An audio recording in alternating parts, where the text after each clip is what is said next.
describing the difficulty in projecting force. They write the process of transformation is likely to be a long one, absent some catastrophic and catalyzing event, like a new Pearl Harbor. This takes us full circle to the September 11th attacks of 2001. In my previous film, Fabled Enemies, I expose in great detail the Saudi Arabian, Pakistani, and Israeli connections in conjunction with this international intelligence operation. In the early 1980s, bin Laden worked with operatives from U.S. intelligence, the Pakistani military, and Arab states.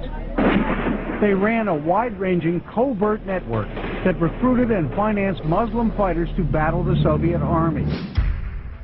The hijackers that were trained at U.S. military installations and protected by the FBI and CIA. The military exercises leading up to 9/11 and those that took place as the attacks occurred. Open line. Surveillance, Sergeant Richmond. Sergeant Richmond, Sergeant Life from Cheyenne Mountain Test Control. How are you? I'm doing fine. Okay, I need you to terminate all exercise inputs coming to Cheyenne Mountain at this time. Copy. And stay on loop until I verify that connectivity is disconnected on the exercise side only. Okay, no, do not do any more inputs on the exercise side and stand by. I got Cheyenne Mountain on the line. Terminating all exercise inputs. So, over, if you didn't know this exercise. Oh, yeah. The Black Ops program, Able Danger, and the shadow government involvement. This morning we learned that the Vice President wasn't the only one sent to an undisclosed location on September 11th, that an entire backup government was and is still there and may be there for as long as anyone now at least can imagine. As well as much, much more. The government has lied about 9/11 repeatedly and used it to dominate the Middle East, while creating an evolving police state here, encroaching on civil liberties at home. And of course, building a new world order. There is a chance for the President of the United States to use this disaster to carry out what his father, a phrase his father used, I think, only once, and hasn't been used since, and that is a new world order. We know now that September 11th of 2001 was the beginning of what we might call a new world order. The new world order that this president's father talked about with such great enthusiasm seems to be high on the agenda of this administration. Under the second Bush administration, massive amounts of civil liberties were openly and brazenly taken away following 9/11. The passage of the Patriot Acts, the Military Commissions Act, and other horrifying anti-constitutional legislation was enabled by the incredible amount of fear generated by the media, all in the name of keeping us safe here at home. The war itself would create huge profits for the military-industrial complex, and the globalists would seize even more power and control over Middle Eastern resources in what they planned to become a Eurasian Union under their control. Although the establishment claimed to be fighting for our freedom abroad, they were destroying our sovereignty by stealth. Expanding on NAFTA, they were able to consolidate power on the domestic front by deindustrializing the United States through CAFTA, the Central American Free Trade Agreement, as well as the SPP, the Securities and Prosperity Partnership.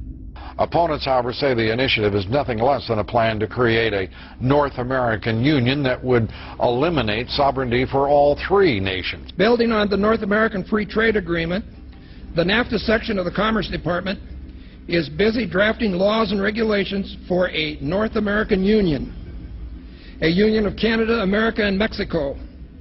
The President has attended secret meetings and signed at least 2 agreements under the Security and Prosperity Partnership Program.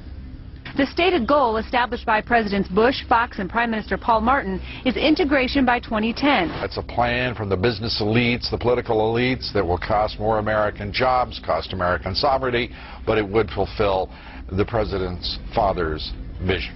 Now former United States Trade Ambassador Robert Zoellick is talking about it again with renewed vigor. This time a new world order with business at the helm of trade and economic policy. It's an agenda that goes hand in hand with the United States, Mexico, and Canada working quietly and behind the scenes to promote a common market with common deregulation for the benefit of multinational corporations. It's remarkable to me, the arrogance, the idea of just simply throwing away the nation's sovereignty, but they're trying to do so in so many ways. People better understand that they mean exactly what they're saying. It's a new world order they're trying to create. Dobbs, the only mainstream anchor to expose the new world order, resigned shortly after bullets were fired into his home.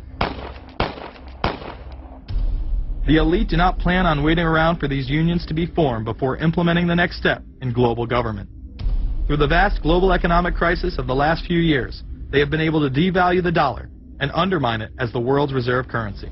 They have allowed the Federal Reserve and IMF to consolidate power by taking control of the Securities and Exchange Commission, as well as issuing a global currency instead of the dollar, disguised as a special drawing rights unit. This aspect of the New World Order was announced at the G20 in April of 2009. There is a big thing that's going to happen in London at this G20, and then they're hiding it, they're camouflaging it, they're not talking about it. Coordination of international regulation. What they are going to do is to put our Fed and our SEC under the control, in effect, of the IMF. The New World Order, that's what they're planning in there, is to undermine the U.S. currency, and it's just really sad. What it really is putting the American economy under international regulation. Yeah. And those people who have been yelling, oh, the UN's going to take over global conspiracy government. Theorists. They've been crazy, but now they're right. There's 20 or whatever people in the G20. Say there's 20 ministers. Thousands of us, and we can't get our voices heard. When Geithner said he would be open to the idea of a global currency last week, yeah. Those conspiracy people had said and suggested that for years. Right. You're not wrong. Cash is becoming weeded out. Cash will most likely be eliminated or extremely difficult to use in many situations, so that you'll have to use the global currency or the electronic currency. Even though a physical global currency is yet to exist, groups such as BRIC are openly promoting a new reserve currency, which is a conglomerate of Brazil, Russia, Indonesia, and China. Get everyone in the whole world using one currency, which some people think that's a good idea. Russian President Dmitry Medvedev recently showed off a sample coin of the new world currency at the G8 in July of 2009. We have also agreed today additional resources of $1 trillion that are available to the world economy through the International Monetary Fund and other institutions. This includes 250 billion from special drawing rights, the reserve currency of the IMF, drawing rights that will be issued to countries who are part of the International Monetary Fund. I think a new world order is emerging, and with it the foundations of a new and progressive era of international cooperation. The head of the European Union is also calling for global government. 2009 is also the first year of global governance, with the establishment of the G20 in the middle of the financial crisis. Gordon Brown has called for a world constitution. We now need nothing short of a world constitution for the global financial system. Both Gordon Brown and Barack Obama had been groomed to be the next Anglo-American spokesman for this new world order after Bush and Blair stepped down. Here is Gordon Brown in front of the CBI prior to him being chosen to become Prime Minister. And it's only now that we can begin to understand that the world order that globalization brings and what it's going to look like. But what does the new world order mean for countries like ours who are looking to succeed? And the question for us is how we meet and master all these challenges to ensure that Britain enhances its competitiveness in the process and realizes what I believe is our destiny of success in this new world order. A new world is emerging. It is a new world order with significantly different and radically new challenges for the future. President Barack Obama has also espoused similar views on globalism. Here he is in Berlin, Germany, in July of 2008, in what media have dubbed his New World Order speech.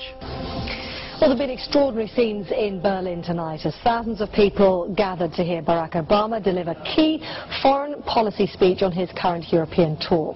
The Democratic presidential hopeful laid out his vision for America's place in a new world order. In this new world, such dangerous currents have swept along faster than our efforts to contain them. And that is why we cannot afford to be divided. No one nation, no matter how large or powerful, can defeat such challenges alone. But the burdens of global citizenship continue to bind us together. In this new century, Americans and Europeans alike will be required to do more, not less, Partnership and cooperation among nations is not a choice. It is the only way, the one way, to protect our common security and advance our common humanity. That is why America cannot turn inward.